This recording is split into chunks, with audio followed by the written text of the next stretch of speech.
I don't know what Cliff says. Gotta put my hat on. There we go. Are we streaming? Okay. I'm really interested. Hold on. Let's pull up our chat. The OneRing net channels. There it is. All right. I really started Come this off. on. The channel is off air. I'm hitting record and stream. Have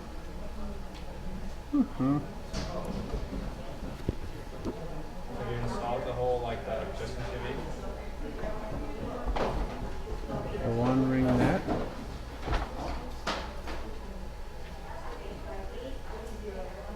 What's this? Is this it? I was thinking actually might be it. Initializing. Initializing. Really, I have to start this off. Chat. Oh, there's the chat.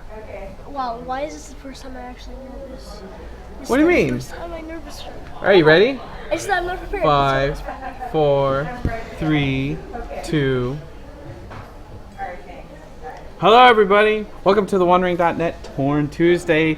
All the news that's fit to print for The Hobbit. I'm Justin, and this is my co-host Cliff. Yes, that's totally a fact. You just got back from FantasyCon, and a wizard put a spell on you, and now, what happened? Everything happened. I think I'm just I feel like the mutant season for some reason. You feel like the mutant season? Yeah, I do. And what is the mutant season? If you're just joining us, this is the mutant season. If you Hi. Google him, he's kind of a big deal. Oh please. But Mutant Season is a Nerdist podcast.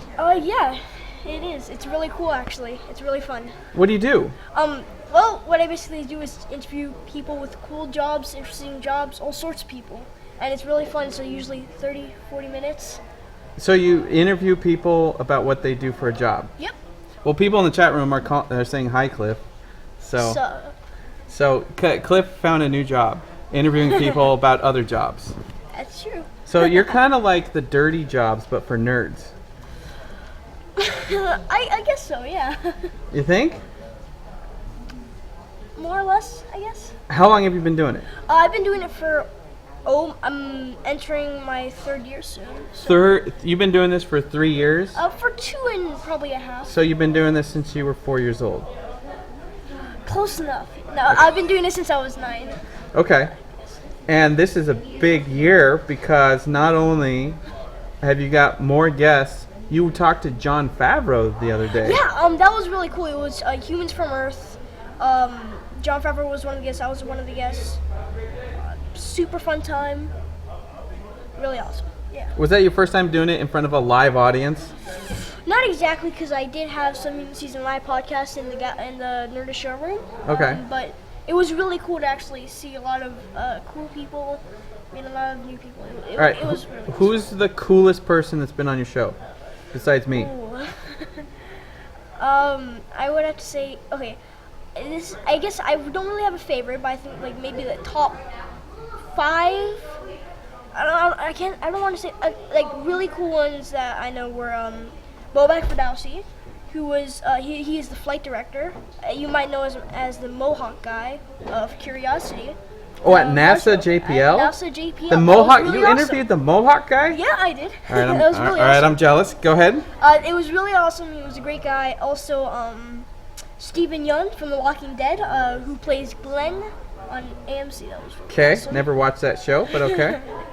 The book is pretty good. Comic book. The comic book, it can be really, really, really mature, but yeah. And you can get that comic book here at Meltdown Here Comics. at Mountain Comics, that's right. Okay.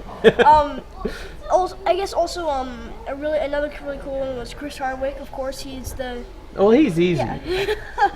right? You know, he hasn't even been on our show. Really? So you got Chris Hardwick, and we didn't.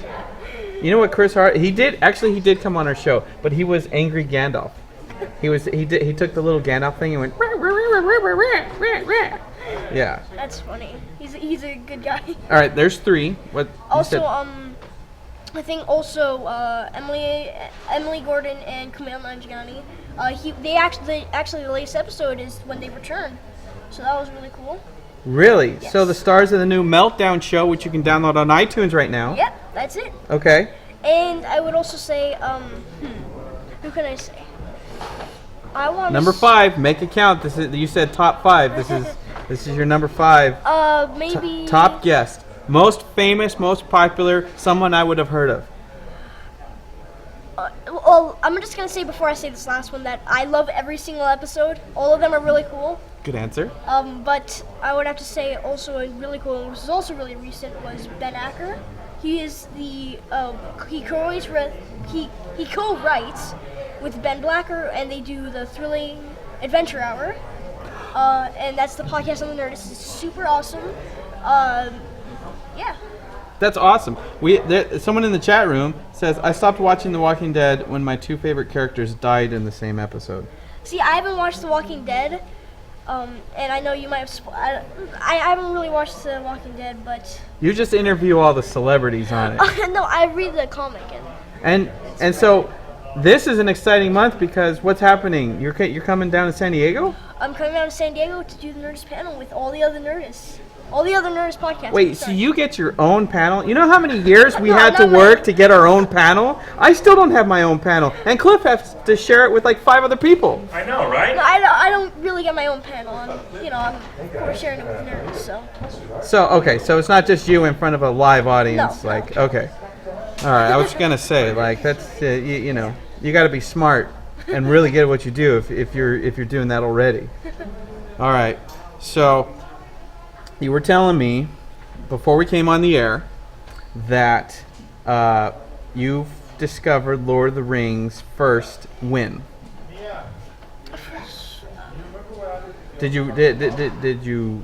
When did you see the movies? I saw it when I was really little, and You're still really little. Here, let me go get down here. really, really little. Like So I'm your when I height. was maybe 4, and I continued watching them. I watched them over and over again, and then Which one's your favorite? oh.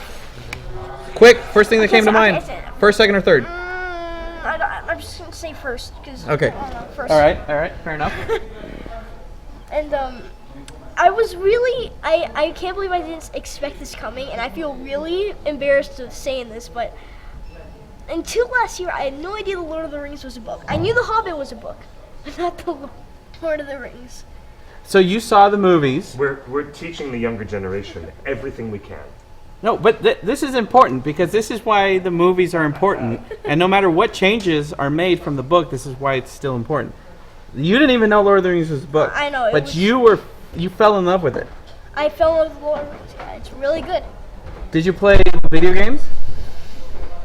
No, but I'm still trying to find that server. The Minecraft server? Minecraft server of The Lord of the Rings. I'm The still trying Moria Minecraft server. Look. to- Yeah, it's hard to find. So, does that mean have you read The Hobbit? I have not read The Hobbit yet. Okay, good. Me either. So we're equal there. Are you going to read The Hobbit or The Lord of the Rings first? I think I would have to read The Lord of the Rings book if I was going to read their books. Okay, Yeah, so. that's a good answer. I just noticed that the Nerdist.com are reviewing the Silmarillion, which is like the Bible of Middle Earth.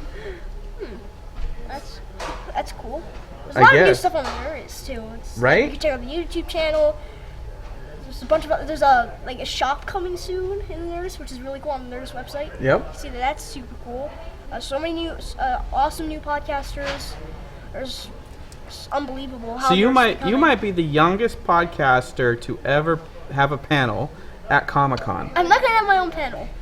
Okay, So- you're the youngest podcaster to be on a panel at San Diego Comic-Con. I wonder if that's true. I don't know. Maybe. I don't, I wonder. Can someone look that up in the chat room?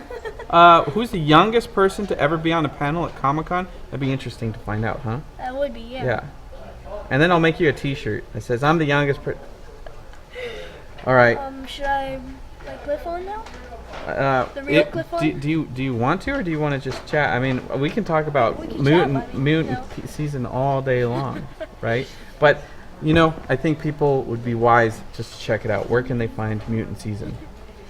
Well, they can find it on Nerdist.com / or you could do /Mutant Season. I don't know if that really, you could just do it on Nerdist.com. You could also go to iTunes. My podcast is there. It's free, completely free. I guarantee.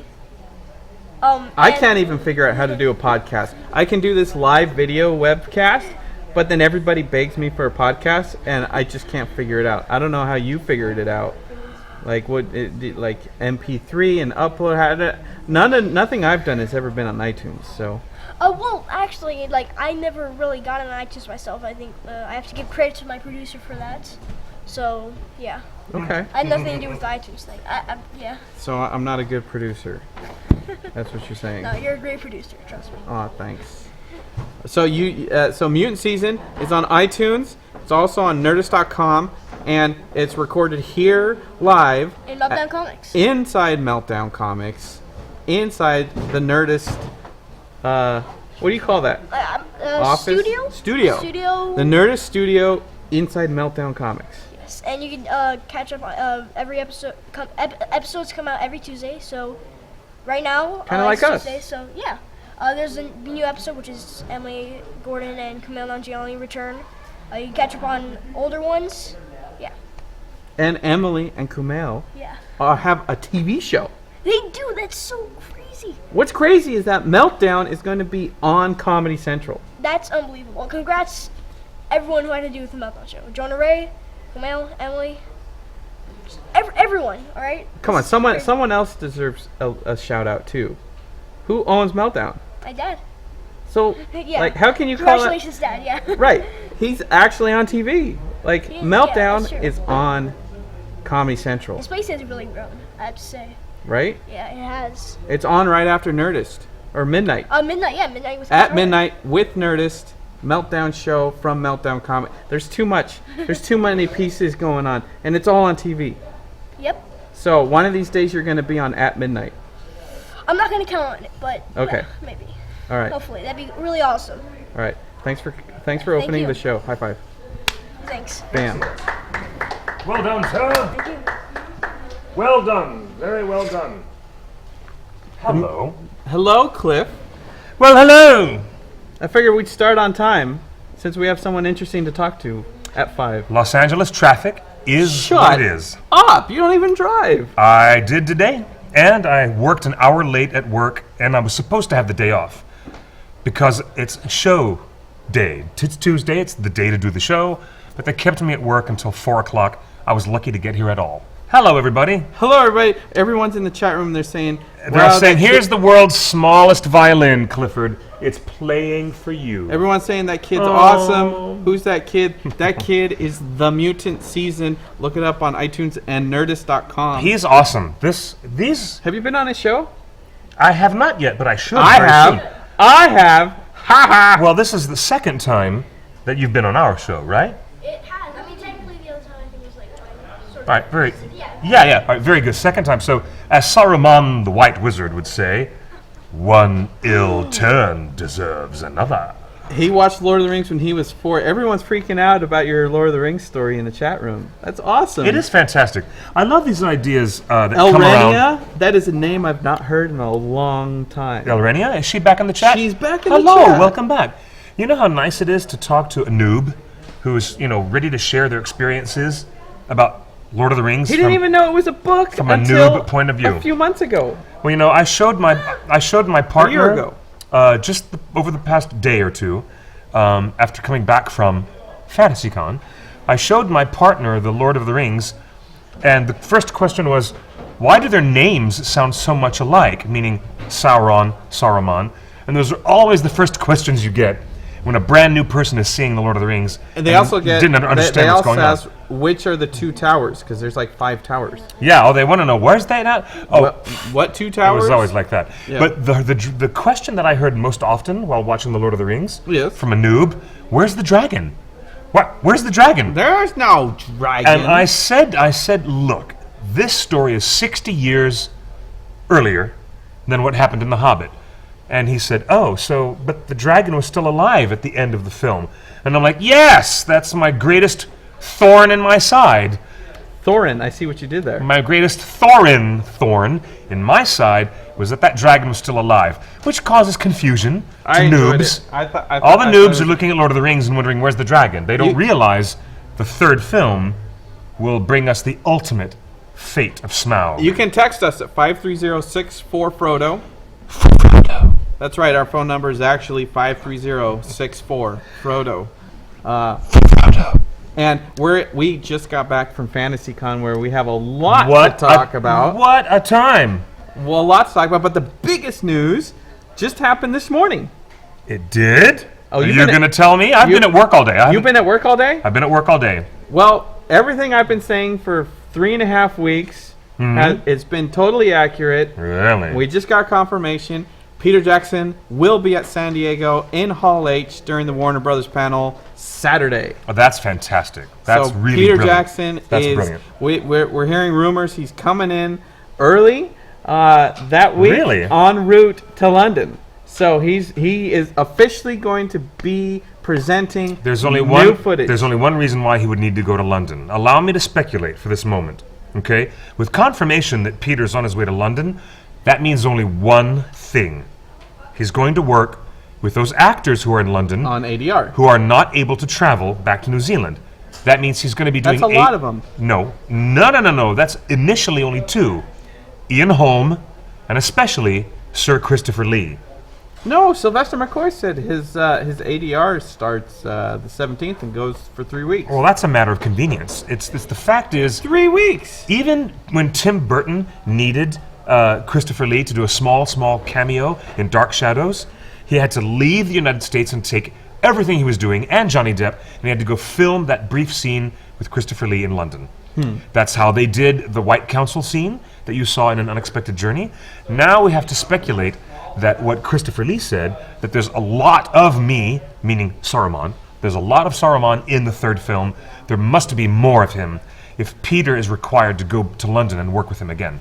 I'm very pleased about that. So Very pleased. So we're going to be at San Diego Comic-Con. We have a panel on Thursday afternoon. It's nice. We usually have a 10 a.m. panel. I know. And then we have nice the afternoon panel. Lake Town Luau. We have a nice little after party Friday night. Open to the public. Anyone can get tickets. Yep. Not just San Diego Comic-Con attendees, but anyone that wants to come down, hang out with us. We do know Richard Armitage will be in town. Peter Jackson will be in town. Graham McTavish will be in town. Yes. Evangeline Lilly will be in town. Luke Oh, Evans yes. will be in She'll town. be in San Diego for They sure. all have. They've all confirmed receipt of their invites to the party. That's all we're saying. Mr. Evans. We're not allowed to say anything else. Mr. Evans has double duty working on promoting the new Dracula film and the third Hobbit film. That's why he's going to be in San Diego. Yes. A Welsh boy who's done quite well for himself. Well, yeah, we got him first. Indeed, we did. Yes. Well, actually, he worked first on Broadway in the Rosie O'Donnell produced. Nobody cares about Broadway. In the Rosie O'Donnell produced. I mean, I care about you. I'll finish that sentence, or else. Stage. Rosie O'Donnell. What does she have to do with it? She produced a stage show. Who cares? Co-written by Boy George. That was one of the Oh most. my God. One of the most We're notorious. so off topic. One of the most notorious failures in the history of Broadway musicals. It was called Taboo. That was one of the first big jobs that Luke Evans had stateside before doing films. He was on stage doing Taboo years and years ago. Dracula will be amazing. What a disaster. What a disaster that was. Dracula will be amazing. So I don't know if you. So I hope so. We want to know The ad what campaign you is want good. to see at San Diego Comic-Con. We're going to be there all week. Not only do we have a panel on Thursday, we have a party on Friday, and then the official Warner Brothers Peter Jackson presentation on Saturday. But the Weta folks have offered us some little space in their booth, so we'll be in the convention selling exclusive T-shirts at the Weta booth. Not this one. So we're going to be there all weekend. We used to sell this one. Yeah, didn't but that we? was popular like a few years ago. But this has been one of our most enduring and popular designs that we've ever had. But we're not selling it. Outlander Moyer says Outlander looks amazing. Yes, it does. Oh, yeah. There's going to be a lot of great stuff at Comic-Con this year. So instead I of can't just on wait. TV, we're Sleepy back. Hollow. We're back on Ustream. Is that correct? Yes, absolutely. Excellent. Hello, You everybody. won't be at the Badali booth this year? No, Badali Jewelry has opened up a new leatherworking division, and so now they've got indeed. jewelry and leatherworking in their booth. It's spectacular. We saw it at FantasyCon in Salt Lake this Yeah, weekend, David Powell Designs.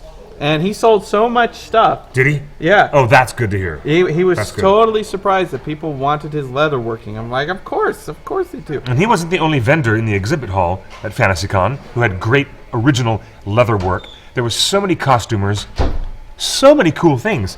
The FantasyCon was like, on a scale of 1 to 10, was a 15. It was a great. Do you still have Great the success, shirt of Fantasy Sauron sitting on the Iron Throne? Azog the Defiler. No, that was last year's exclusive. We don't have any more of those. I almost wore that shirt today. Yes, I have one at home. But the artist has put them up on other sites. So if you go to like Red Zazzle, Babel, or many other T-shirt sites, you can see that the artist, I think he's in Canada, has listed that shirt up. So it's still available somewhere. But no, we won't have that at cons anymore because we got some new designs. We're not prepared to debut them yet. But oh, really? the new designs. The big news Yes. is I just feel so validated that we know Peter Jackson's going to be at Comic-Con. That means Like everyone was like, no, he's not coming. He's not coming. no. It He's is a definitely surprise coming. because he's got so much work to do. So much work to do. It's going to be huge. It is a surprise. We're getting texts on the hotline 530-64-FRODO. The Nerdist is supporting the Hollywood Show. That's right. The Hollywood Show just signed with Nerdist, so all of the Hollywood that's Show brilliant. videos will be funded by Nerdist, still made by the Hollywood Show girls. And guess what? They're going to be at San Diego Comic-Con. The Hollywood Show will be at San Diego Comic-Con. Yeah, she sent me a message. I cannot believe that Derek went blonde. That's amazing. Happy Hobbits He will just also walked be by. at San Diego Comic-Con. Bonnie Gordon will also be at San Diego Comic-Con. Star contestant on The Quest, which is about to be on a the lot air of soon. people fell in love with her at FantasyCon. And She's she brilliant. She did a couple panels, and people were like, I want to see The Quest now. The Quest looks amazing. Her hotel room was across the hall from my hotel room? That's why she was complaining. No. Nah, not at all. I actually thought that I was going to see more of her because, She's busy. but she was so busy I never saw her. Yeah. Even though she was 2 feet across the hall, I never saw Brighter her. She was Moon, good to see you. Shirsay Lachlan. Neil, it's my friend. Eravandi is here. Eravandi? Hello, all our usual friends are here. Moyer is here. Moir. Love Lord of the Rings. Bordis. Good to see you guys. Hello, Brighter Moon. Eravandi, it's lovely to see you. It's so good to see everybody. So the hype is so real. The fact that Yes. Peter Jackson's gonna be there. So many actors are gonna be there. Evangeline Lilly tweeted her picture with the Happy Hobbit saying, "Looking forward to see you girls again." She did. So Happy Hobbits. It wasn't a Hollywood Show, very flattering picture of Evangeline Lilly, and she posted it anyways because she loves the Happy Hobbits. because she's just like, It's so I like freaking amazing. out, no? It's going to be an epic weekend. We're going to try to bring it to you live. But if you go to our Facebook or our Twitter, there's a link to a survey. I really want you to fill that out. It's 5 questions, and I want to know what you guys want to see more of out from our coverage. Do you want more pictures? Do you want more live streaming? Do you want more cosplay or panels? Or do you want Cliff or the Happy Hobbits or the Hollywood Show to host a live stream for a little bit? Let us know what Yes. you want out of our Comic-Con coverage so we know how to plan our days. I'm so excited. I'm just really, really excited about all the energy and all the talent that was there with us at FantasyCon, It's going Which- to be amazing. which we really need to spend some time talking about. And I'm also very excited about Comic-Con coming up 2 weeks now. 2.5 weeks? I know. It's San Diego. That Comic soon. Con. And check this out. Meltdown Comics has just put together, if you go to meltcomics.com, they just put together a Road to Comic-Con awesome party here at Meltdown Comics the Saturday before Comic-Con. So I Wow. think that's the 19th. Saturday the 19th. An all-star team of artists and actors signing stuff before the con. So cool. So everyone's gonna be here. Like everyone's gonna be here. So check it out, meltcomics.com. The Road to Comic-Con starts Saturday. And then 2 days later, we'll be live streaming from the road. We'll be driving to San Diego.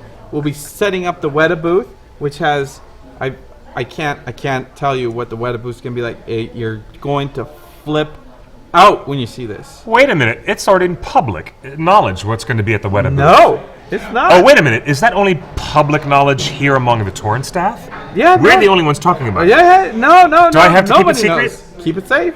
Do I have to keep it secret? Keep it safe. Do I have to? I can't tell them? San Diego Comic Con Guys, is just a come on. taste for Dragon Con. I really, really, really want to tell them. You know who texted me today? The dinosaur guys are saying, "Hey, is there room to bring dinosaurs to San Diego?" I said, "There is absolutely no room for your dinosaurs. It's just too packed. It's too busy. It is too busy. But I think Dragon Con would be a great place for them. Yeah, Dragon Con would be brilliant for them. Wouldn't that be amazing? FantasyCon was unusual that it had so much room because they planned it out so that the exhibit hall had breathable space. There was huge dragon sculptures, fountains, people twirling fire torches and fire eating. And it's like San Diego Comic Con is like narrow, cramped, and filled with so many people. There's no room. FantasyCon solved one of the critical problems of most geek conventions. Was finding people, because when you go to Comic-Con, when you go to most conventions, it's where did you get that? I got it in aisle 1600, or I got it in aisle 9, and then you have to walk down this long aisle, and maybe you'll find the booth, right? Yes. Well, at FantasyCon, there's no aisle numbers. It's lands, little regions. So there were big signs that said, Hall of Poets over here, and Hall of Den of Fire over here. And so the land of Evermine somewhere, like different themed areas and lands. The artist area. So everything had a theme. So and those themes in those themes was just like circles of booths. So it felt more like a Ren fair almost, where there wasn't aisle numbers. It was just you walked around. It was like, hey, where did you get that? I got it over there at the meat packing plant. There were aisle numbers, but nobody used them. Yeah. People referred to these really creative things. The Hall of Heroes, which was the opening gateway, and you'd walk through and see these huge canvases, one of which was a brand new painting that Donato Giancola, the very talented, seminal artist for Tolkien fans, Donato Giancola had created a huge oil on canvas that was larger than, I would say, larger than a Volkswagen van. It was larger than a huge, minivan. It was a massive, Hobbit fan 202. massive canvas. Good to see you again. Very good. So we're, I've got to say, it was great. People in the chat room are asking, why is PJ giving a teaser instead of a trailer? And there's a funny answer. Let's put that answer to the marketing man, the man who knows marketing. It's a production question, and the answer is the Battle of the Five Armies is the name of the movie now. When it was There and Back Again, they had a trailer cut that was a lot of shots of Bilbo doing this and people doing that. But now that it's called Battle of the Five Armies, it requires battle shots. It requires a lot of scenes of battling happened. And guess what? All of those scenes require lots of visual effects. Yes. Lots of CG characters. Yes. Lots of epic things that don't exist yet when they filmed it. So the reason that we're getting a teaser is the effects just aren't done.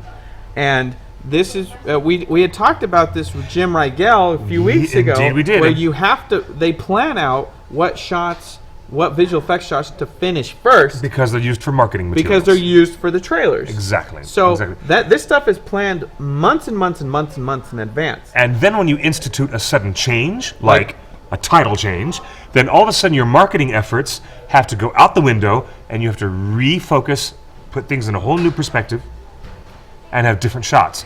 That means those poor visual effects people were probably thrown for the biggest loop. Yeah, they probably. The animators at Weta, digital, oh bless them. Changing the title had so much impact on the production. Yeah. Like not just production, all the toys being manufactured, all the posters that were being printed. We know that a ton of stuff was made. Efren. And it just it disappeared. They had to throw it away.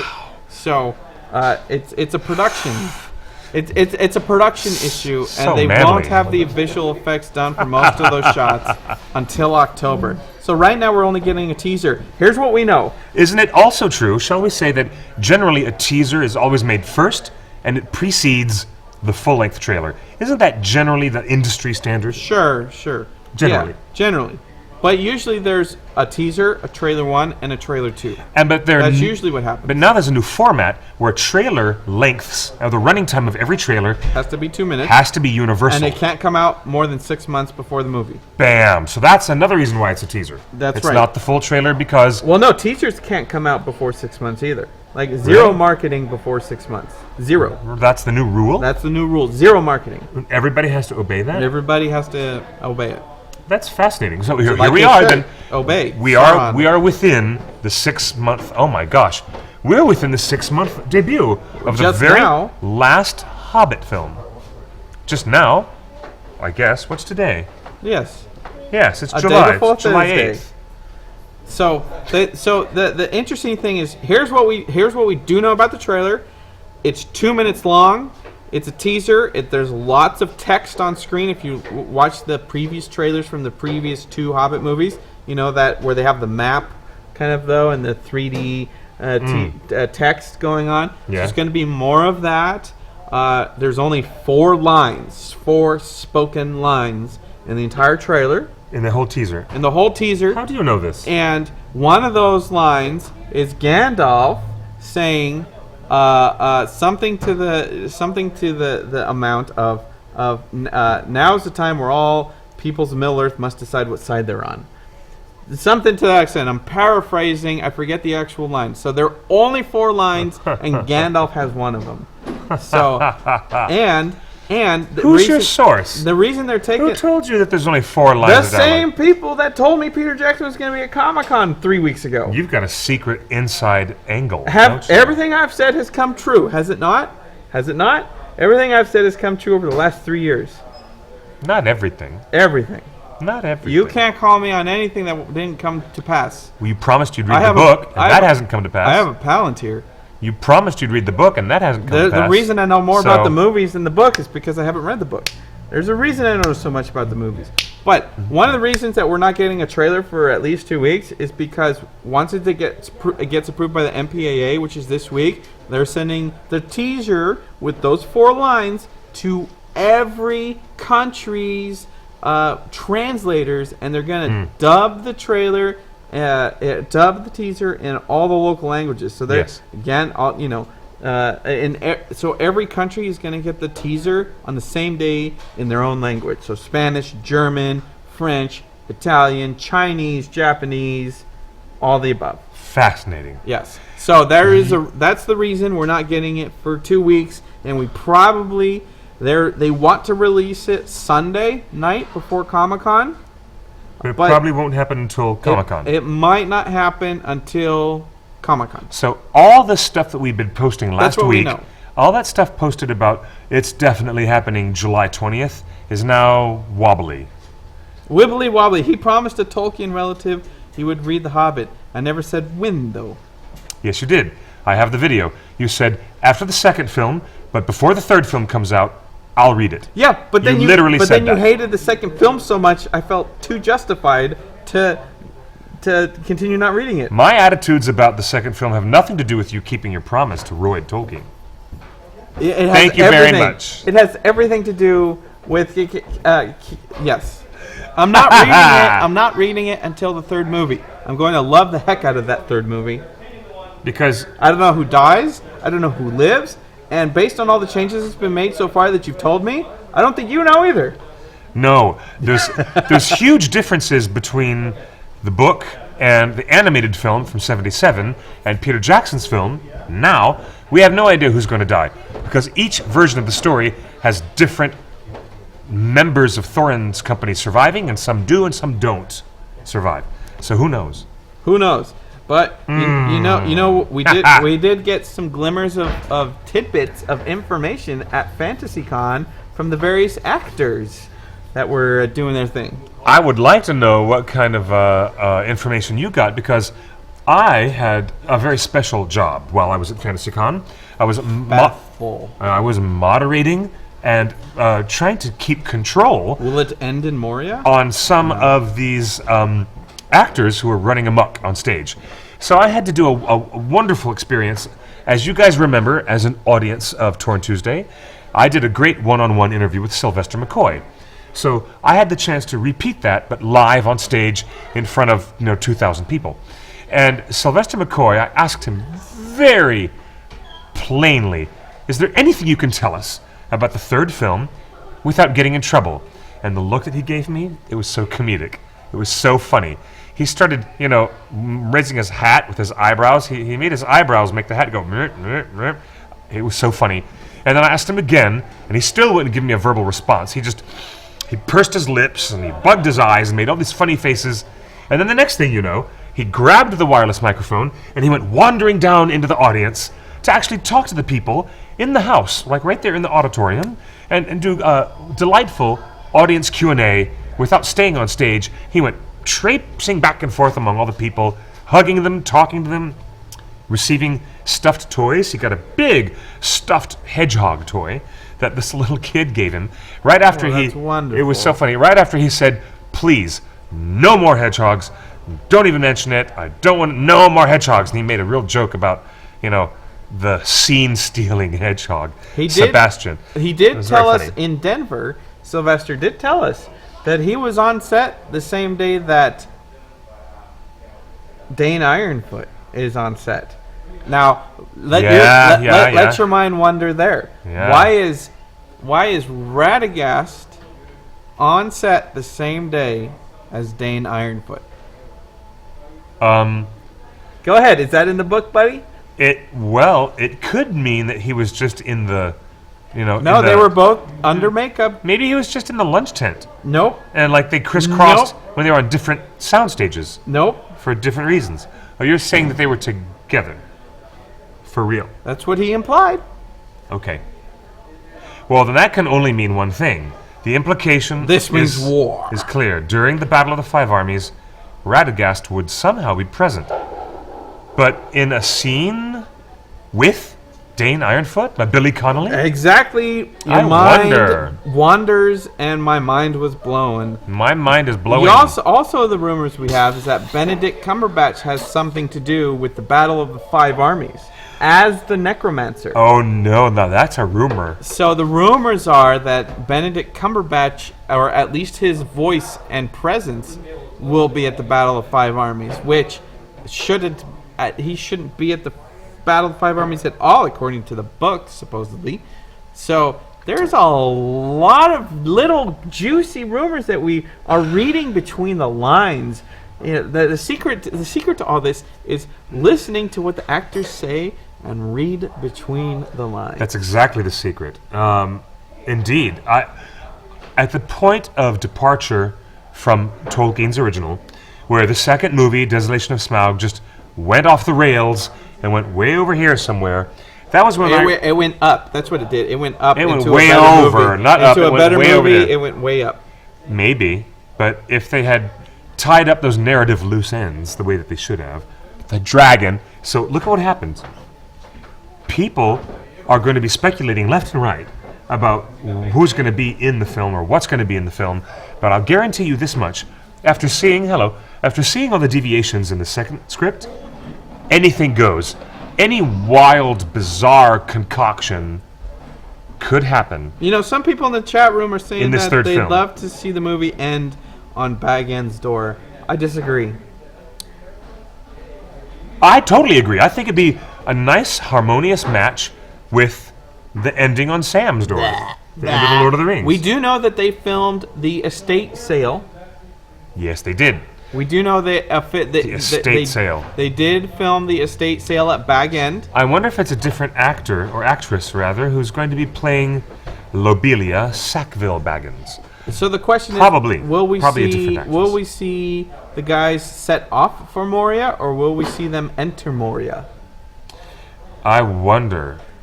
Let me ask you this. I really want to know. listen- I asked Adam Brown this months and months ago, and he went, Yep. I think That we means do that's see them- that's tantamount to a yes. Yes, That's I think we do tantamount see to a them go yes. to Moria. But the question for fans is, did you appreciate the 7 endings of Return of the King? Very much. I just saw it again last night. Last night I just Come on. watched 7 endings. It faded to white, faded to black, faded to white, faded to white, and then faded to black, the first fade. and then faded to white. The first fade to black is when Frodo and Sam are still lying on the sides At the end of all things. of Mount Doom, and the very last line of dialogue is, "I'm glad that you're here with me, Sam, at the end of all things." And then it goes to black, and it stays. The screen stays black for such a length of time without, lifting up and fading back into the image where eagles are appearing in the far background. It's almost the same length of in blackness with nothing but sound and music, like when Galadriel has her opening discussion in the opening prologue. She's against a black screen with no visuals, and she's talking in Elvish. And then you hear her cross voice over her own Elvish. She's speaking in the common tongue. And this use of audio only, without any visuals, against a long-held shot of complete darkness is a very interesting way for Peter Jackson to cleanse the palette and make people pay sharper attention. The ending curtain, the first of many ending curtains of Return of the King, fade to black and then fade to white, and then Frodo wakes up, and then I think we fade to white again, and then all of a sudden we're in Minas Tirith at the coronation, and then we fade to a map, and then the map, it just goes on and on and on. I loved it. I think it's great. I didn't. The movie feels... Fade. You're only allowed 8 fades in your life, and he used up the all movie actually feels rather elegiac. It feels like an elegy. I don't even know At what the that very end, dictionary.com. The question. Let me Google that for you. The question from the chat room. Don't you is think that there's Return a rumor, of the King is like an elegy at the end? There's a rumor Elegiac. that the third Hobbit movie ends on the other side of the door. We're sitting with Bilbo when he says, "No, thank you." Remember, in the beginning of Fellowship of the Ring, you Yes. hear him through the door. Yes. Someone knocks on the door, and you don't see him. You're on the outside of the green bag end door. Yes. When he says, "No, thank you," and so No, thank you. We don't want any more relatives, well-wishers, or birthday wishes here. that's what people are thinking, that the Hobbit 3 will end Oh, on line of dialogue. on the other side of the door. That's so we see fascinating. Bilbo say those lines. So we don't even know who's there at the door. We never find out who's at the door No. at that point in Fellowship of the Ring. That's an interesting speculation. So did you Very interesting did you see- idea. did you see the I like that Twitter idea. backlash on TNT this weekend? They were having a Lord of the Rings marathon Were they? on TNT, and NASCAR went late. And so Oh. all these Lord of the Rings fans who were expecting to watch a Lord of the Rings trilogy on cable TV were interrupted by a late NASCAR game, and the tweets are so funny. A NASCAR race? Yeah, if you go to Jalopnik or Gawker, they have a post on some of the funniest angry Lord of the Rings fan tweets. Like, what is this NASCAR stuff? What is it? Get this NASCAR off our screen. Give us Tolkien. Brilliant. I've got to see that. You know, I didn't see that backlash, Speaking but that of sounds funny. Well, we didn't see it because we were at FantasyCon, and I thought we'd go through and we show were busy. show some of the wonderful photos and videos that we have.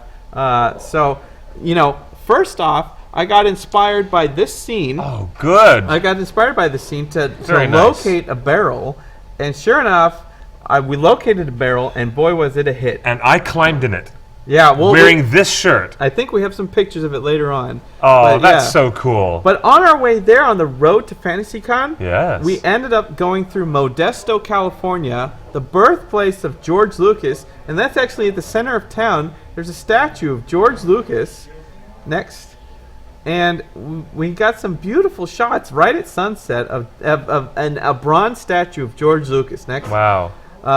Right there with his girlfriend at the time, sitting on a model of his car. That's what George Lucas looks like when he's thin and without a beard. Next, so and it was twilight hour. It was so wonderful to bring that live. We were streaming live, Road to FantasyCon the whole way there, and it was really fun to experience a little bit of Modesto. That's super Yeah, cool. super good. Very cool. You can you can just keep going through them. Yeah, there's Dennis. Dennis and Justin. And Justin, keep Very going. nice. I'm glad that you were able to keep the live stream going. And this is the movie theater from American Graffiti. So we drove down the strip at twilight, the same nice. road that they drive in American Graffiti. I love that. So that's great. the movie theater. That is so cool. Right next to a Hofbrau. Noah's Hofbrau. It's so good. Well, Yeah. Modesto doesn't seem to have changed in that little. Oh no, nook. it shuts down at 5 o'clock. Like most of the businesses were closed by the time we got there at sunset. Oh Lord! But you know what was open? An old-fashioned A&W root beer stand with a stage that was just a flatbed truck, an old flatbed truck. Isn't that amazing? I love it. My gosh, that is so funny. It was so good. That's funny. Yeah. Who was performing on that little stage? And keep this. And you know, we picked up the Happy Hobbits in the middle of the night, and we just kept driving through North Nevada, the 80 highway. And you know what's along the 80 highway? Absolutely nothing for 500 miles. But when we crossed into Utah, right at the Nevada-Utah border, Bonneville Salt Flats, the biggest salt flat in the entire country. That's not dirt. That's just dirty salt. It's an old, ancient lake bed, and it is bigger than the Salt Lake City. That's a great photo. Who took that photo? That's great. That's me. But that's a great photo. I know it looks brown and it looks like dirt, but that's not dirt. That's all salt. It smells like the ocean, and you are as far away from the ocean possible. You can see where it started to get white on where the thing is. But that the Bonneville Salt Flats is huge. You can see it on Google Maps. And this is funny. Let play this video. You have to double click this video.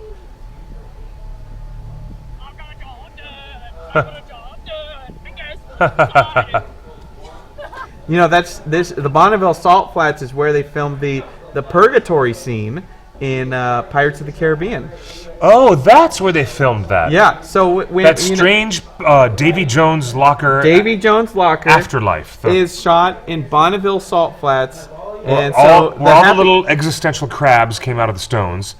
That was brilliant. That was such a brilliant part of that film. So the Happy Hobbits did a couple skits for their show, the Happy Hobbit show, cool. based on Pirates of the Caribbean. It's so funny, so wonderful. Well done. Yeah. Well done. I mean, it's just it's as far as the eye can see. You know, the Bonneville Salt Flats is where they set all the land speed records. So all of the speed records for every motorcycle, car, vehicle, jet engine is set at Bonneville Salt Flats. Oh, that's right. They do all those high-speed break the sound barrier car tests up there. Every year they break the sound barrier in a car. Certainly, it's the topography of the land that is most important. It is flat and salt. And it's flat as can be. Salt grips your tires. Yes, and you can't smash into anything because it's all flat. It's all flat. It's all salt.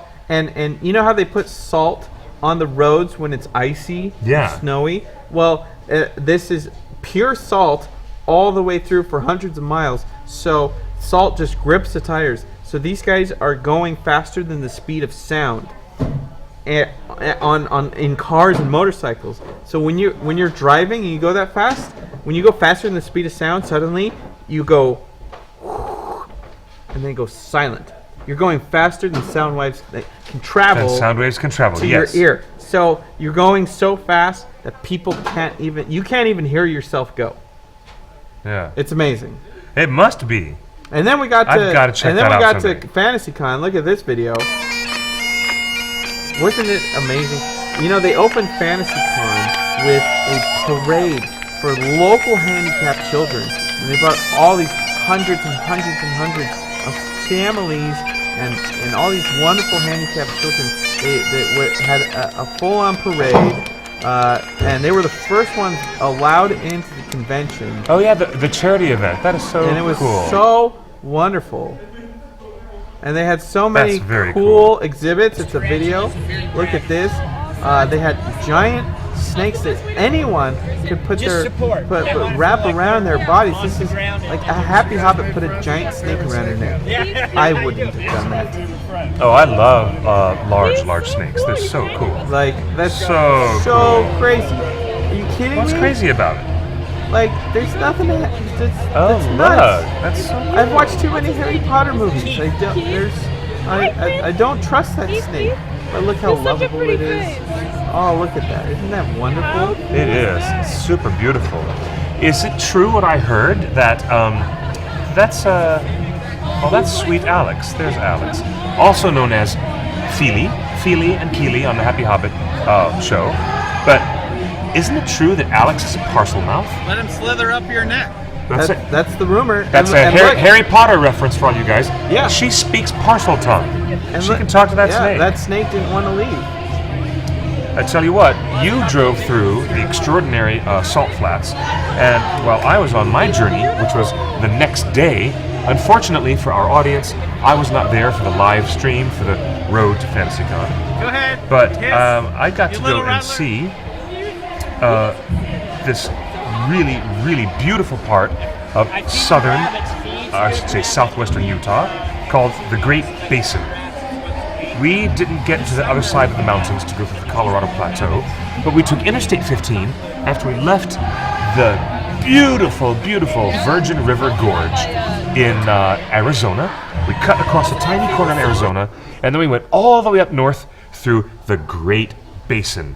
And it was some of the most beautiful, beautiful countryside. Another Sir, it didn't happen. Another 75 miles to our west was the Sevier Desert, and it was just extraordinary. We didn't go near the desert. We just went through the Great Basin and these beautiful, beautiful valleys that we went through, and low, low mountains that were green, as Elrond would say, where it will be evergreen. There were evergreens and short pine shrubs everywhere, and real honest to God, tumbleweeds that spit and turned across the road, and then they were gone, and we went into storms across the Great Utah Basin. It was so we beautiful. must not get out of LA often because we're excited about salt flats and tumbleweed. Yeah, I just was so excited. It was a really lovely trip over there, wasn't it? This is, I feel like Did- we're a little deprived. Did you see any strange phenomena in the sky? I have to tell you about something that you guys are going to find perhaps a bit spooky. Maybe it just seems a bit more metaphysical than we should be talking about. As we left FantasyCon and went back down through the Great Utah Basin, there was a storm, a desert cloud, cascades of rain that were coming down over the far western mountains as we neared the border of Nevada. We left Utah, went down to Arizona, and then the storms came through, and I saw something I've never seen in my life. Red lightning. Deep, deep up in the sky. No clap of thunder. There was no report of thunder. It might have been heat lightning of some kind, but it was red. Have you ever seen lightning in any other color besides shocking white? I swear I thought the eye of Sauron was trying to pierce through the clouds in the storm. Picture it didn't happen. No, it was terrifying. There was strange, Picture or it didn't happen. I don't strange believe you. red lightning in the desert, in those huge dark clouds, and it was just nuts. It was just really nuts. I've never seen a meteorological phenomenon like that before. If you guys have an explanation, I'm ready to hear it. But it was fascinating. Anyways, back to FantasyCon. Let's show some more FantasyCon. Let's show some more FantasyCon because it was worth it. You know, those guys were doing this for the first time. The organizers of FantasyCon, This was their first convention. they and had this- created their first convention. It was the first time they'd ever and done this this. was their first convention too. These are the Dino guys. Oh yeah, Dr. Robert Bacher, Matthew Mossbrucker, and Greg Talley, the Dino Hotel guys. You met them That's in Denver. that's Greg on the far right, and the Yep. gentleman in the lower center in the blue shirt wearing the hat. That's the very famous paleontologist, Dr. Robert Bacher. He is everything that Alan Grant is based upon in Jurassic Park. Fascinating. He's the guy that basically came up with it. And they brought along real dinosaur bones. Look at that. So Look cool. how big that is. That's so cool. It's crazy. Keep going. They're supposed to be coming out today. I mean, they were it was fascinating to watch, but Dr. Bacher was saying that 70% of the kids that were coming up to talk about dinosaurs were Yeah. girls. They said the boys didn't really want to Really? talk about dinosaurs. It was all the little girls that want to come up and like talk dinosaurs and talk about the teeth and bones and everything That's like that. fascinating. That means the next generation of fangirls Speaking of are dinosaurs, going to be in love with dinosaurs. What? Speaking of dinosaurs, Speaking of Team Bomber, Are you a barrel rider? I am a barrel rider. I think I need to put a sign on that says #barrel rider. Ooh. That picture that you put up on the OneRing.net, it went viral. It did. It was great. Right? It was super. That was super me. fun. That was me having a good time in the barrel. That was very fun. What else? We got My Bomber, you have lost weight. haven't you? Bonnie Gordon from The Quest was doing side stage performances. It was She quite was. quite fantastic. Nobody knows her yet, but in 1 month's time, I think everybody is going to know her name on Yes. ABC. Yes. On the actual ABC, The Quest is going to be a huge show. She's a major part of it. This is so fun. It's going to be Next. so fun. What's next? Omar? Ah, there we go. Oh yeah, more dinosaurs. So good. He must have had a great time. Did He Dr. Bucker had a good time? He loved interacting with fans and people and getting kids excited about dinosaurs again. And paleontology. Yes. Yes. It was amazing. Love that. Who's that? You know, we started talking about this. The TheOneRing hosted several panels, which you were a part of. Yes. And this was the first Bolg. This is what they shot on set. Peter Jackson and his wonderful crew created Bolg out of prosthetics, kind of like Lurtz used to be. That was what Bolg was. Now, that guy would scare everything out of me. Yes. The living daylights, even. Yes, and he's still a white orc. He's still a white orc, and he looks scary. The weapon is ridiculous. Oh, there's the parade. And of course, no convention can be complete without a parade of costumes and cosplay. And in good. the front car Was the Grand Marshal of the parade, the venerable and inimitable John Callan, who plays Owen, the apothecary dwarf. and sitting next to him is Jed Brophy Yep. and Graham McTavish. Yeah, Graham McTavish in the dark blue shirt with his face partially obscured by shadow. And in the role of Clint Eastwood is our own Larry Curtis, who ran side by side with the car. I know. Actually, they had asked me to be the Bob Eubanks announcer for the parade. So I dragged my butt out of bed at 6:30 in the morning, and I got down there to the parade route, and I was there on the corner in the blazing sun, doing this really cute little commentary and announcing all the groups, This is the groups so as they cute. went by. You know, she didn't want to get in the barrel, but the dog was itching to get in the barrel. It wanted to jump up and get in the barrel, so she jumped in the barrel at the behest of her own dog. Oh, Dogecoin, so cute. And guess who else is a barrel rider? Who's that? Mary Poppins? Mary Poppins. Oh, no way, Mary really? Poppins is a barrel rider. She was so excited, That's so fun. That is so fun. right? I haven't seen a good Mary Poppins in a long time, and that was amazing. And then her best friend, is cosplayed as Tomb Raider. So we had a Tomb Rider, barrel rider. Oh, Tomb Raider. Barrel Raider. Barrel Raider. Barrel Raider. Yeah. So there's a Lara Croft Mary Poppins crossover happening right here. Weird. Never thought I'd see that before. And there's Thorin trying to dunk a scout trooper into the barrel. Okay, yeah, our camera is like 45 degrees off. Weren't the crowds amazing? Yes, that main ballroom has an incredible capacity. Every panel was packed in that main It ballroom. was indeed. And at the very beginning of the FantasyCon, we had something that they called the Middle-earth Kickoff event. Oh man! And where we brought out so many of the actors talking about everything from the movies, and what it was like. They brought fans up. You were even on stage with several of the actors, and I think the Happy Hobbits were up there. Oh, yes. They brought so many people up on stage to talk about everything. And then throughout the weekend, they had different panels. This one was from How to Dwarven Boot Camp. So Yeah. they brought a few lucky volunteers up to do some training in calisthenics and to learn how to walk and fight like a dwarf. This was amazing. So good. Yeah, that's very good. Yep. The interesting thing about the Middle-earth Kickoff panel was because it represented the very first time in the history of fandom at any public convention that all of these actors from the Lord of the Rings trilogy and the Hobbit trilogy shared the same stage together at the same time, including, I think, 7 or 8, maybe 7 out of the 13 dwarves, maybe, and also Samwise, Gimli, and Pippin, original members from the Lord of the Rings cast, on stage with the Hobbit cast. It was also a pleasure that the OneRing.net staff, the very cool staff and hardworking volunteers from the OneRing.net, And not were only able did to they go on come out stage at on the same stage, time. Yeah. they did some amazing things. Check this out. Oh, wow.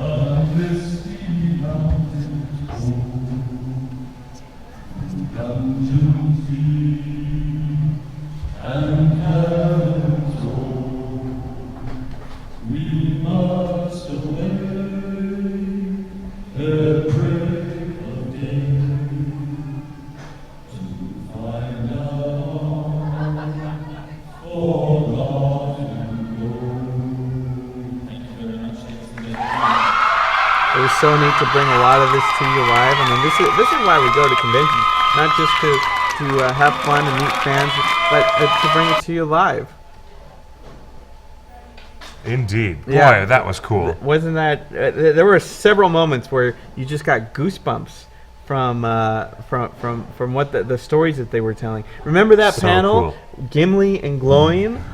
Together is Peter Hambleton able to share the stage, making history for the first time. Yes. That father and son, John Rhys Davies and Peter Hambleton, had a very special panel together. It was father and son, Glowing and Gimli, together on stage. Got goosebumps watching that. Love LOTR. Yes, Ustreamer 562383. That Yeah. was the best. It certainly It was. was really good stuff. It was. You got goosebumps in the room, and it was such a privilege to Yeah.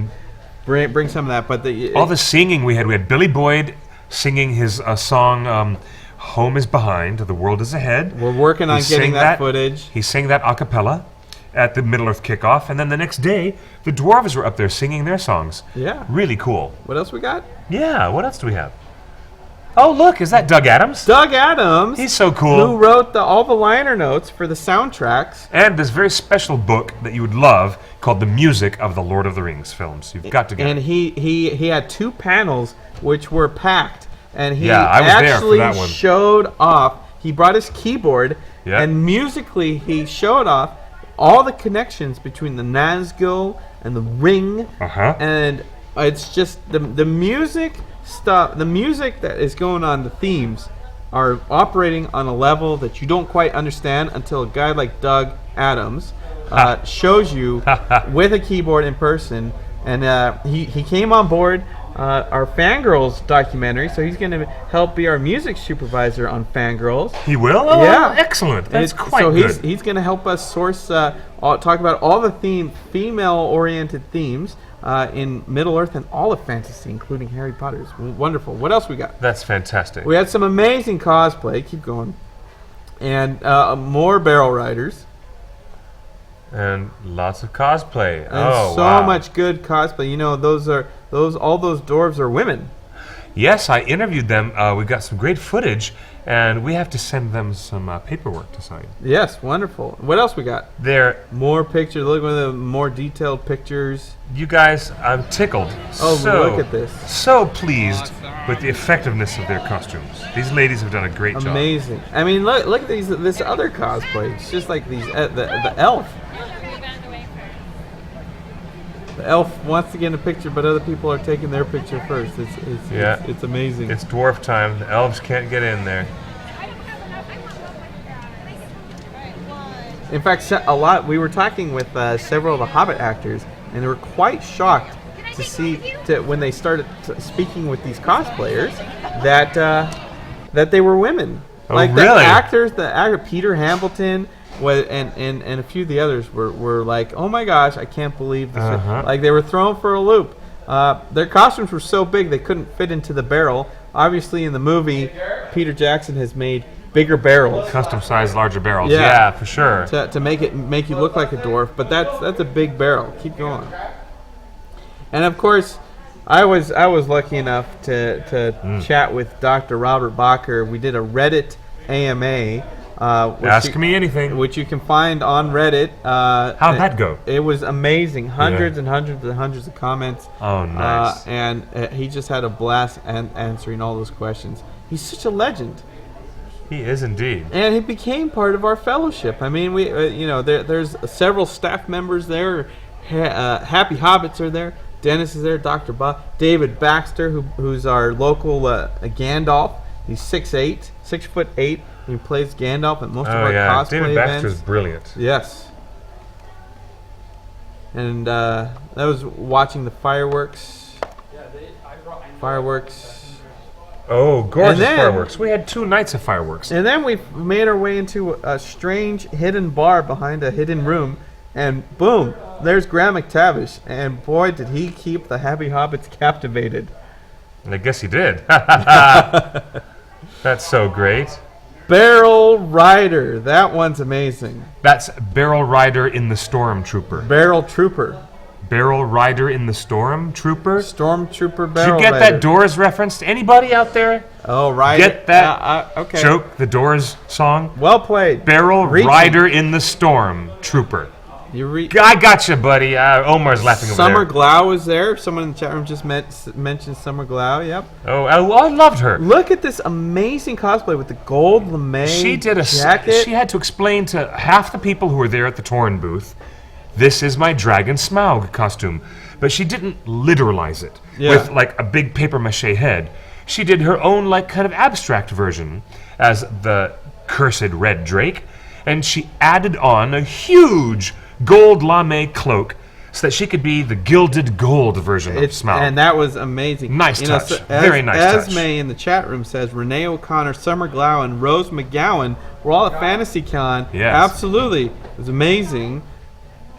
Look at this cosplay. Now, Oh, look, I love that guy. That was a great bit of that's cosplay. his head at the top. Yeah. That guy is an ATST Star Wars walker. Yeah. Imperial walker. Yeah. As a cosplay, this is amazing. Take a moment to look at that. That's his head at his top. His feet are on stilts. And so he just walks around on those 2-foot stilts as a Star Wars ATST walker. It's super cool. I've never seen anything like that before. Me neither. And I don't think a costume. It is a very great idea, isn't it? But something like that would never be able to fit in San Diego Comic-Con. You'd not be able to fit that costume and walk around in the aisles at San Diego. But yeah, it was. That is masquerade winning type costume. Love it. And here we have another evening with there were lots so of many. dwarves. You know what they did is they, with all these dwarves here, they put up multiple panels with different groups of actors, so they could relate stories, smaller stories. Yes. You know, so they, three actors here, 6 actors there, 2 actors there. It was really interesting because in every panel you got a different set of stories Really? from these actors. It was wonderful. Love it. Oh yeah, that's Barrel Pusher. the barrel pusher. You're a barrel pusher.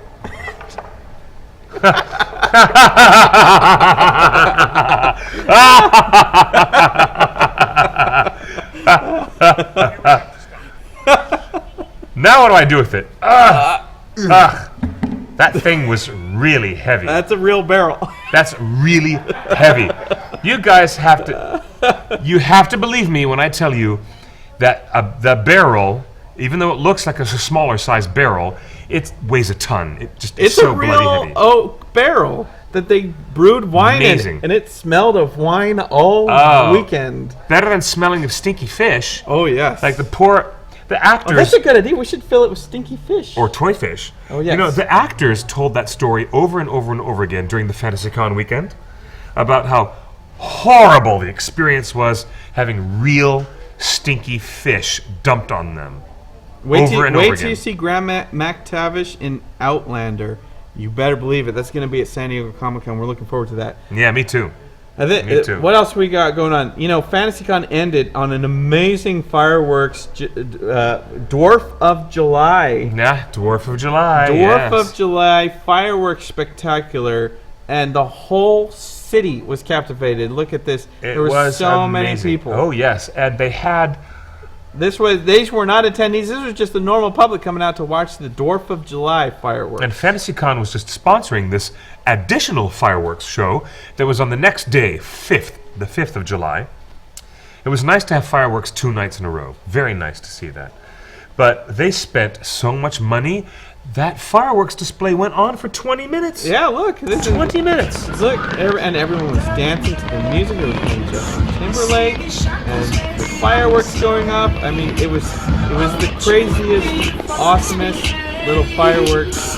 Like it just went on forever. It felt like it was like over half an hour of constant fireworks, dancing to the music.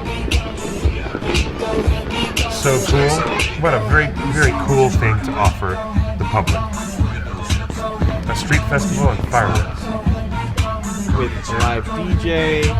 Oh, who was our opening night DJ? It was Elijah Wood. I know! We didn't even talk about that. I went to the pre-party, and did you know that the 3rd song that Elijah Wood played in his set was the David Bowie Labyrinth song, Magic Dance?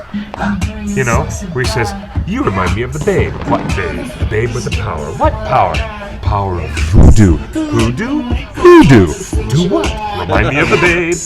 And he played that Magic Dance song, and Elijah Wood was just slamming. He was great. It was so good. And I have some footage. Can I show the audience the footage? I've never seen, if you can pull it up. I got it right here. And do you know what else he played? The last song, the very final song that Elijah Wood played was this very popular dance remix of Yub Yub, the Ewok song at the end of Return of the Jedi. So Yub geeky. Yub, super geeky. So geeky. And yet people What were else up we in got? arms. They loved it. They were way up in arms. Of course, that's the badge. Keep going. Where is that footage of Elijah Wood? Bonnie and her castmate. Look at some of these wonderful cosplay. A whole family of Deadpool. I've never seen a family of Deadpool. That was wicked. Funny. Like, brilliant. That's operating a huge on a whole family. another level. Wouldn't it be Deadpools? Plural Deadpools? Isn't pool plural already? No, pool is Keep singular. going. Next. Oh, cool. Wonderful. Wonderful. Wonderful. What was I doing there? Oh, that was me creeping around backstage I trying know, to figure you out where were to a go. little- you were a little burglar all weekend, weren't you? I was sneaking. That is Happy Hobbit. They bumped into Mark Ordesky on the stairs. That's the executive producer of Lord of the Rings. Indeed, and he's also the producer of The Quest. So that's the guy that put the Lord of the Rings deal together. Yep. He found the money. Yep, he got Peter Jackson in touch with New Line, in touch with everybody else, and helped seal that deal with advance money from selling out foreign territories for And the Lord some of the Rings seed film. money from Harvey Weinstein. A little bit of that. This is what it looks like from the stage. It's a little. Would you say it was intimidating? I mean, obviously you're an MC. You've hosted many things. I have been in front of a room of 6,000 people, even standing room only at the Cinerama Dome in Hollywood, 828 people. This auditorium, I govern that in between 3,500 up to 4,000. What do you think? Is that about right? I think that's about right. About 3,500. Yeah, maybe 3,700. So they brought a lot of the Torn staff out on stage. Happy Hobbit. So lovely. Dino Greg, wonderful. Oh my God, Sean Astin. No pictures, please. No pictures. Sean was great. He's so good. It was great to catch up with him. Yes. And then there was Billy. And standing right next to him on the far left, it must be John Rhys Davies. That's right. You know, it's kind of funny. They got Elijah Wood to be the DJ for the pre-party, yet Elijah did not stick around to participate in FantasyCon. He's a busy man. He's shooting Wilfred. With the final season of Wilfred is already coming on the air. He's not shooting that anymore. That show's in the can. Keep going. That show's in the can. It's so wonderful to see John Rhys Davies. He was so studious. He had so many great stories, though. People were talking about his stories, of all of them. People were talking about John Rhys Davies' stories all weekend long. Keep going. And then they brought the rest of the actors out, and everyone, and you, and the fans, and the Happy Hobbits, and the actors, they all just sat around and told stories. Just go. So wonderful. John Callan, keep going. Oh, yes. And look, there's everyone trying to get a picture. On stage. And I think I'm in the background behind Mark Rodesky. Or, those are that's people taking picture and video on stage. Because John Callan had brought his own original latex dwarf makeup application that included forehead, temples, and the nose. And he had pulled an unsuspecting fan out of the audience and was like trying to put his makeup on the girl. It was so funny. Can I show you guys that picture? I have that here on my phone. Keep going. Yeah. When you pull it up, let us know. Keep going. Oh, it's right here. Here it is. And then next. Yeah, it was just so wonderful. To see it. There you go. Take a look at this. If you come back to me, I'm going to put this right up to the screen, right up to the camera. Do it. 530-64 Frodo There, is our phone my number. friends, Give us a text. was my personal point of view of John Callan explaining the torture of him having to sit in that makeup chair for 3 hours a day to do this. Question from So Aruvandi: fucking what were the fantastic. statues? This convention was full of set pieces Yes. There were really cool art direction pieces everywhere. everywhere. Yeah, They had very a cool. full-size Jabba the Hutt with Yes. little Ewoks Oh, that yeah. you could take pictures with. They had a giant dragon the size of Smaug that Oh. breathed fire Yes. and smoke all weekend long. Here it is. Here's the dragon. Take a look at this. There, can you see the dragon behind me? It was ginormous Dragon. It was such a cool design. I It know, was a very cool and design. that wasn't the only thing that they had there. I mean, they had giant dragons and trolls that roared at you in the hallway. Oh, yeah, the rock monster. The rock monster, Rocky the rock monster. and he just kept moving all He was a that. huge animatronic They- with lights and sounds and everything. They had Dragon Training Academy where they had sword fighting lessons for kids. Yeah, And and so you could choose either an old sword or a lightsaber. they had the Society for Creative Anachronism, which are the people who do LARPing. All the LARPers were there, live action role players, and they had a great big arena. It was amazing how much space they had to have a battle arena. They had a And battle arena for the quest. with audiences piled up in the seats watching everyone battle with each other. It was so cool. And a very special guest on the final day was no less than the man himself. He flew out just for the day, just for this. Simon Pegg He did. from Simon the Pegg was Cornetto there. trilogy. Yes. And people were shocked that he had such a potty mouth. And He did. Well, it was supposed to be a family-friendly event. I was sent emails because I was doing presentations and I was announcing the parade. They sent me emails saying, "You've got to keep this family-friendly." I don't think they sent the same email to Simon Pegg. well, if you look Simon Pegg and Martin Freeman and all those guys, Yeah. they're very dirty old men. They're not old, but they are. They're old. They're not old. They're younger than me. Shut up. How old? No, Smack you're you young. down. You're old. You're old. You're younger than Martin Freeman. I'm 45. How old is Martin Freeman? How old is Martin Freeman? How old is Martin Freeman, ladies and gentlemen? Let's look it up. You know, someone Asme says the fountain with the dragon and the fighter was amazing too. They had a water dragon. Yes, and the water dragon had this breath effect, like the dragon was breathing angrily against this knight, and the knight in shining armor had his shield up in defense. But instead of breath, it was the water. It was the fountain itself coming out of the dragon's So mouth. there were multiple Splashing onto the shield. huge statue So dragons gorgeous. They going on. custom made that just for the con. 42. He's 42? Yeah, I'm only a couple of years older than Martin. September 8th, Thank you. 1971. September 8th, 1971. 1971. Beat that. Thanks. So you are older than Bilbo. Just a little bit. Just a little bit. Just a little bit. Just a wee bit. How old is Simon Pegg? He looked old. That's because he works too hard. He does work hard. Yeah. How old is Simon Pegg? Is that a time delay? It's just frozen. But 44. 44. Simon Pegg? 14, 1970.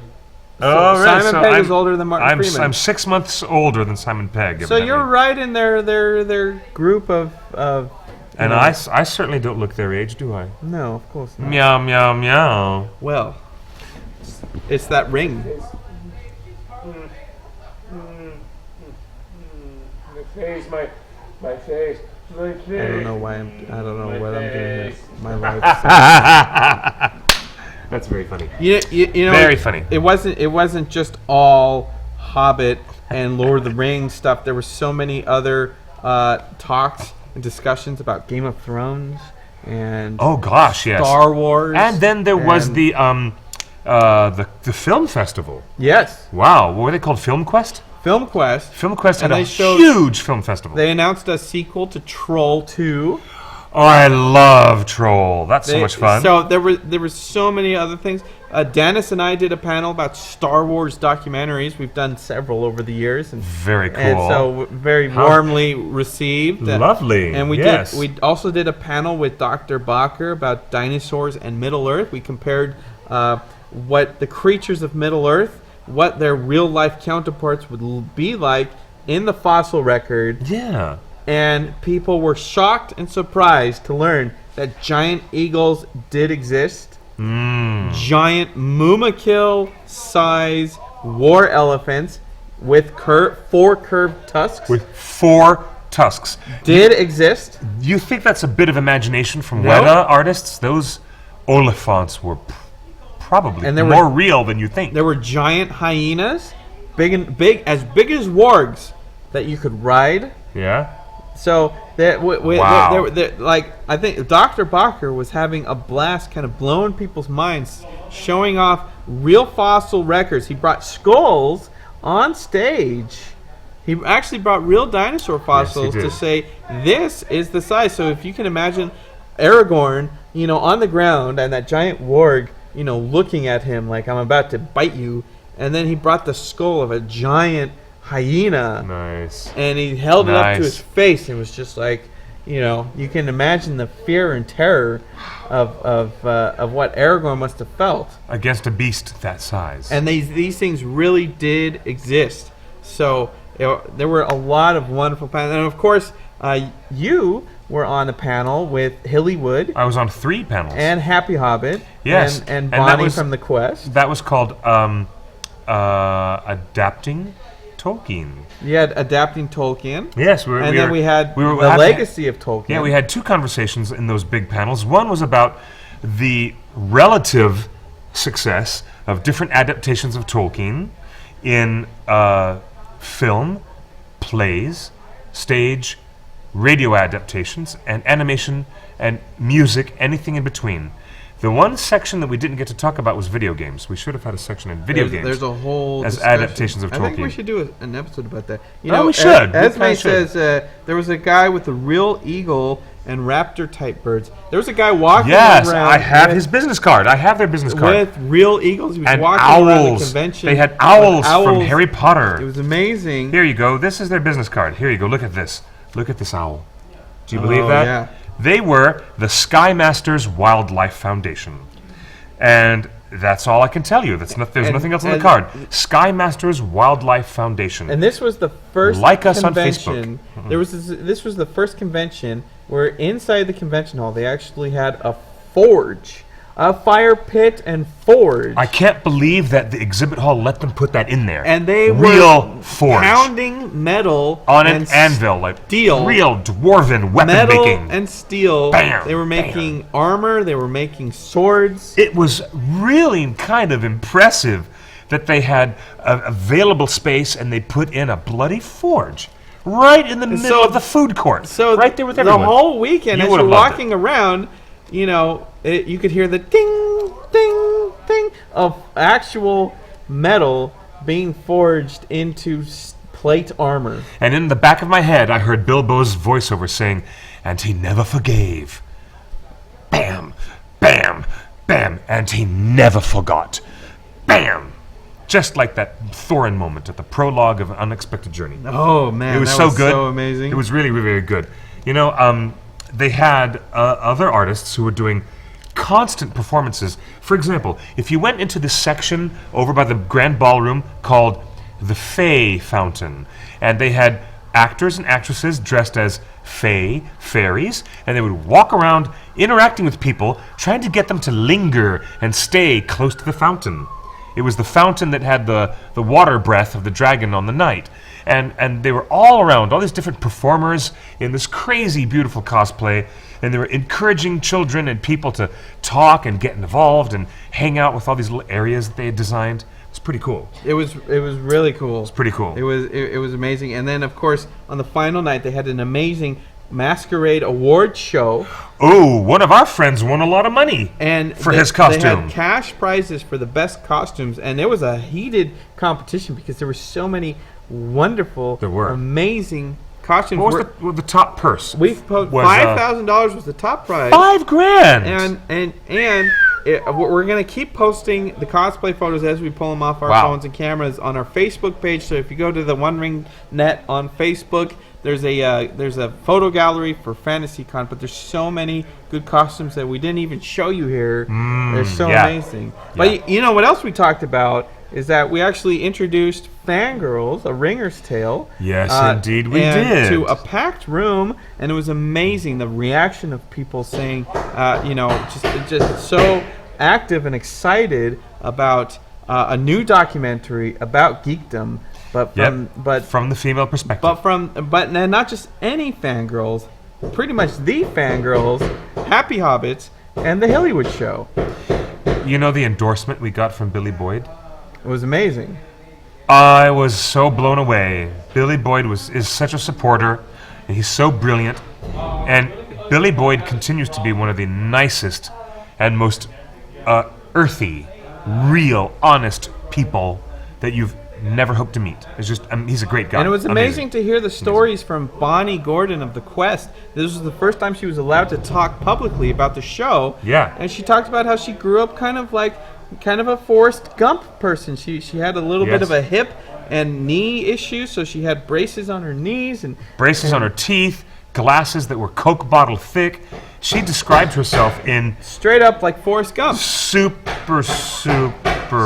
She was uber geek. Super geek out. And now she's battling orcs. But she fits the most perfect stereotype of that quadrant of fans who outgrow their awkward phase and become a full-grown, beautiful swan, like she has become. And if we show this right here, we're proud to debut here on the show. Here it is. Bonnie is our poster model for Fangirls, A Ringer's Tale. Oh, that's so great. So good. It's on Indiegogo right now. Yes, it is. Help support and help get the word out. Tweet at Fangirls Film. Tweet at us and help get the word out, because I think that everyone is pretty excited about this film. Indeed. And everybody wants to see it made. Indiegogo.com/fangirls. Or just search for Fangirls. It's easier. Or just go to their main page and there's a search thing. Type in one word. Yes. Fangirls. So it's exciting to have Bonnie involved, the Hollywood Show, the Happy Hobbits. Oh yeah, they're and lovely. Everyone is going to be at Comic-Con. We're going to be talking with so many people. Of course, Ginger Hayes is involved, and so many wonderful Zelda Williams. Oh yes, and of course Kelly Rice, author of Darkling. You know, the interesting thing on Kelly Rice, Happy Hobbits, you saw her here first. Her first, kind of thing was doing our show. Yeah. And on stage at FantasyCon, someone mentioned, Sean Astin says, "Oh, that book Darkling," and Mark Ordesky, unbeknownst to anybody, he had purchased a copy of Kelly's book. Mark Ordesky reaches into his knapsack and says, "I've already optioned the book," in front of thousands of people. So there's so much energy behind Kelly Rice's new book. Look her up. K.M. Rice is her name. That's fantastic. On Amazon, look up Darkling. Darkling, one word, Darkling. And because everyone was buzzing about it. In fact, if you look at Twitter, Mark Ordesky tweeted a photo of that book at its bedside. Very late last night, right next to his wedding photo, crazy. On the end table, he said, "Now I've got wonderful nighttime reading here at my bedside." And he's very excited about it. So we're 2 weeks away from the Happy Hobbits here on this show. They're going to be on Torn Tuesday as we prepare for Comic-Con. Yes. San Diego Comic-Con. You know who else is going to be at Comic-Con? Who's that? This. Oh, yes, our friends Guillermo del Toro. And Sean Astin. And Sean Astin, who's the star on the new FX series, The Strain.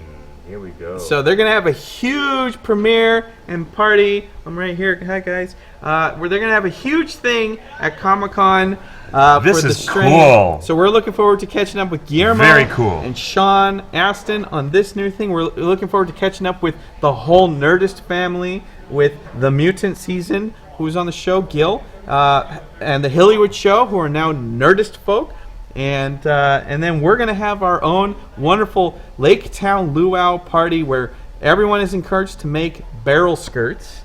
Luau barrel skirts. Oh, how fun! Oh, how that'd be fun! so much. We're gonna have love we know that Richard Armitage, Luke Evans, Evangeline Lilly, Peter Jackson, and Graham McTavish will all be at San Diego, possibly more. They all have invites to the Lake Town Luau Friday night. You don't need to be going to Comic-Con to get in. Find all the information on our Facebook and our website. It's open to the public. Anybody can go. You'll want to go to this because every party we've done has been amazing. A very special. It's been very special. Very special A lot of party. people are thinking, you know what? I could go to the party or I could line up in front of Hall H all night. I think you're going to want to be at this party. I should say a party of special magnificence. Of special significance. Special magnificence. Well, we appreciate you guys watching. Thanks for joining us on Torn Tuesday. This has been our recap of all things FantasyCon Salt Lake. First ever FantasyCon was the best ever FantasyCon. Superb. My hat is off. Thank you to all the hardworking volunteers, and there were lots of them. Yes. All the staff, all the people who made FantasyCon So generous. come to life. Very, very, very generous. So helpful. We've been at many conventions, and this one was the most helpful to all of our needs. Indeed. And we did 14 conventions last year. Oh, boy, did we. And FantasyCon is up there with the best of them. Not only with just the What a- celebrities and talent that were there. Yeah. It was great to catch up with William Kircher and everybody else. Yes. But the convention itself was well run. Look for it. Request it. Tweet at FantasyCon. Tell them I'm coming next year, because you won't want to miss it. Hashtag join the adventure. Join the adventure. Hashtag JOIN. Join the adventure. I made the mistake and I put the wrong hashtag. I said hashtag live the adventure. And I'm like, oops, that's not it. It's hashtag join the adventure. So there's so much going on. Comic-Con's just a couple weeks away. We've got more details about Comic-Con and upcoming events and surprises on next week's installment of Torn Tuesday. My name is Clifford Broadway. Find me and follow me on Twitter at QuickBeam2000. And his name is Clifford Broadway. You can find him on Twitter at QuickBeam2000. And his name is Justin Sewell, and you can follow him at Twitter, Justin's Big Idea. And my name is Justin Sewell, and you can find me on Twitter at Justin's Big Idea. So good to have you guys here. Welcome to all of our wonderful friends in the chat room. We're watching from around the world. Thank you for watching our coverage. Great to see a lot of our old regulars. So good. Stay tuned with us. This is going to be a crazy month. Thank you all. Good night and good luck.